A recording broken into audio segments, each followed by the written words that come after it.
The Free India began its relationship with China on a very friendly note.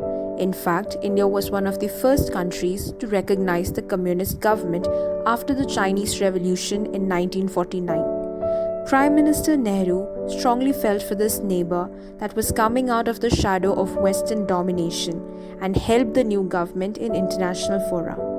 The joint enunciation of Panchsheel, the 5 principles of peaceful coexistence by the Chinese and Indian leadership, was seen as steps towards a stronger relationship between both these countries. However, in today's video, we will be focusing on the 2 main reasons which created tensions between India and China. Now, the first reason is the Tibet. Historically, Tibet has been a major concern between India and China. Located on the northern side of Himalayas, Tibet was under Chinese control since 1951. However, the Tibetan population does not accept this and they refer to the Chinese occupation as a cultural genocide. Now, how is India related to this?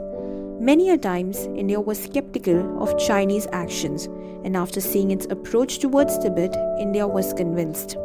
People in Tibet were totally unhappy with Chinese rule, and after the unsuccessful uprising in 1958 against this forceful occupation, the situation in Tibet had worsened.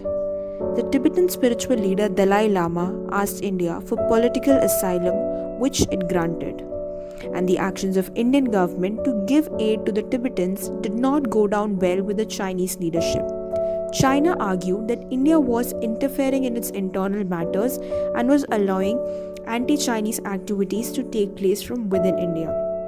Eventually, Dharamshala in Himachal Pradesh became the home of Dalai Lama and thousands of Tibetan refugees.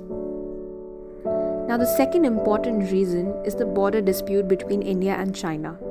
The root cause lies in an ill-defined 3,400 km long border. To keep it short, China had claimed 2 areas within Indian territory.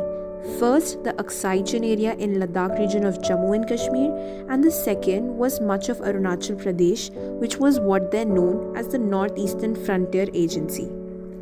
Between 1957 and 1959, the Chinese occupied the Aksai Chin area and built a strategic road there. Despite a very long correspondence and discussion among top leaders, these differences could not be resolved. Armies on both sides of the border engaged in small dispute, and the climax of all these confrontations was the Indo-China War of 1962.